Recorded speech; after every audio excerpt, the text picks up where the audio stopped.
बार जरा जीडीपी दिखाइए, ये जो महंगाई की जीडीपी है सर, एक बार दिखाइए। चाहे वो गैस हो, गैस सिलेंडर, पेट्रोल हो, डीजल हो, ये आम आदमी को झेलना पड़ रहा है। कब तक आप कहिएगा कि देश के नाम पर और राष्ट्रवाद के नाम पर ये कीमतें भी चुकाते रहिए? जनता पूछेगी ना, कोरोना की महामारी, उसके बाद महंगाई की महामारी। सुधांशु जी।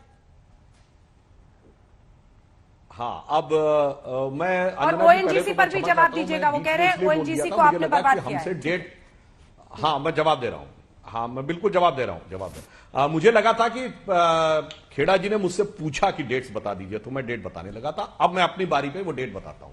सच है, 2002 में डीरेगुलेशन शुरू हुआ, पेट्रोल का डीरेगुलेशन 2010 में खत्म हुआ और डीजल का 2014 अक्टूबर में।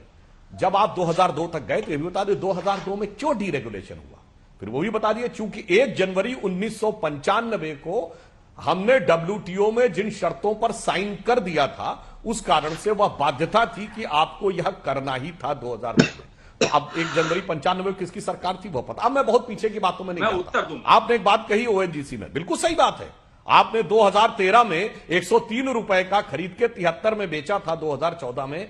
वही तो मैंने याद दिलाया, 1,40,000 करोड़ के ऑयल बॉन्ड्स जो आपने बजट में भी नहीं शो किए थे ताकि फिस्कल डेफिसिट ना हो, वो आपने नौरत्न कंपनियों के ऊपर डाल दिए थे। जरा ओएनजीसी की बैलेंस शीट दिखाइए 2014 की, सारा घाटा आपने ये सारा बॉन्ड उनमें दिखा दिया, जबकि सोवरिन गारंटी भारत सरकार की थी। यानी ये 1,40,000 करोड़ मैं ब्याज सहित भारत सरकार को लौटाना था और वो आपने डाल दिया उन कंपनियों के खाते में। अब दूसरी बात मैं कह रहा हूं, जो मोदी जी ने कहा, आपने जो ओएनजीसी की बात कही, यहीं पे तो मैं कह रहा हूं, जहां तक आपकी सोच नहीं जाती है, मोदी जी उसके आगे की सोचते हैं। अगर भारत को पेट्रोलियम में आत्मनिर्भर होना है तो सिर्फ जमीन से निकलने वाले तेल से नहीं। अरे भाई, दुनिया में एथेनॉल बहुत बड़ा एक पेट्रोलियम का सोर्स है और भारत एथेनॉल किससे बनता है? गन्ने से। गन्ने के उत्पादकों में भारत दुनिया का सबसे बड़ा उत्पादक है। क्यूबा और भारत में ही सबसे ज्यादा होता है, संख्या में भारत में सबसे ज्यादा होता है। भारत में एथेनॉल मिक्स होगा पेट्रोलियम में 20% 2030 तक, ये हमने तय किया। अब 684 करोड़ लीटर अब प्रोडक्शन हो रहा है एथेनॉल का, 1000 करोड़ लीटर होना चाहिए था। काहे नहीं आपने एथेनॉल का किया? अरे भाई, ओएनजीसी खरीद खरीद के हम बेचते रहेंगे, जो हमारे यहां पैदा हो रहा है उसका नहीं बनाएंगे। जैसे सोलर एनर्जी का अलायंस आप काहे नहीं बनाए भाई? अंजना जी, हाइड्रोजन एनर्जी की बात हमने आज आपसे सुधांशु जी, मतलब आपने हाथ खड़े कर दिए हैं ना, ऊर्जा को कहां तक ले जाना। आप लॉन्ग टर्म सोल्यूशन की तरफ बढ़ रहे हैं, आपने हाथ खड़े कर दिए। अभी आप जनता को कोई ये देखिए, आपकी कांग्रेस से लड़ाई नहीं है, ये जनता की परेशानी, इसको समझिए। कांग्रेस को जवाब दे देने से जनता को हल नहीं मिल जाएगा। अंजना जी, ये जो महंगाई की जीडीपी मैं पूछ रही हूँ, क्या कोई भी फौरी राहत की तरफ आपकी सरकार बढ़ रही है या आप हाथ खड़े कर रहे हैं? अंजना जी, अब बोलिए। अरे मेरी बात सुनिए अंजना जी। अरे अंजना जी, हाथ नहीं खड़े कर रहे, मैं आपसे एक बात कह रहा हूं। आज से 22 साल पहले हम और आप दूरदर्शन पे बहस कर रहे होते थे, तो कौन आएगा या दूरदर्शन तय कर सकता था। आज आपने और मुझे पवन खेड़ा को बुलाया है, तो क्या आईएनबी मिनिस्ट्री ने तय किया है? नहीं ना, अब ओपन हो चुका है। जो आपकी मर्जी होगी, जिसको मन होगा बुलाएंगे।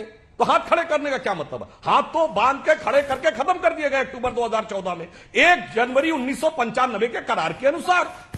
पहला 2010 में खत्म हुआ, दूसरा अक्टूबर 2014 में। बस सिंपल सी बात है। वरना आप बता दीजिए कि अगर आज भारत सरकार कहे कि फला को बुलाना है, ढिमा को बुलाना है, क्या ये अलाउड है? नहीं अलाउड है। बस ऐसी स्थिति है। अंजना जी, ठीक है, जवाब दीजिए पवन खेड़ा जी।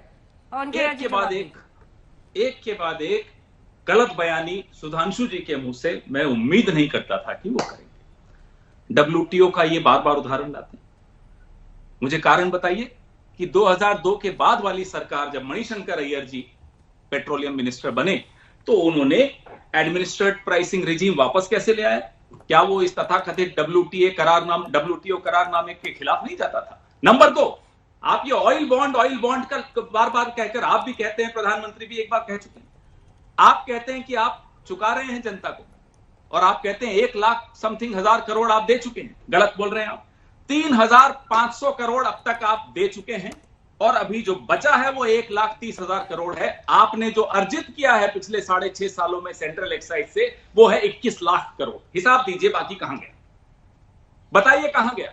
ये किस तरह की आप बातें करते हैं? ऑयल बॉन्ड में आपने अभी तक सिर्फ दिया चुकाया ही 3,500 करोड़ है, और यहां आकर बोल रहे हैं कि आप लाखों करोड़ दे चुके हैं। गलत बोल रहे हैं आप।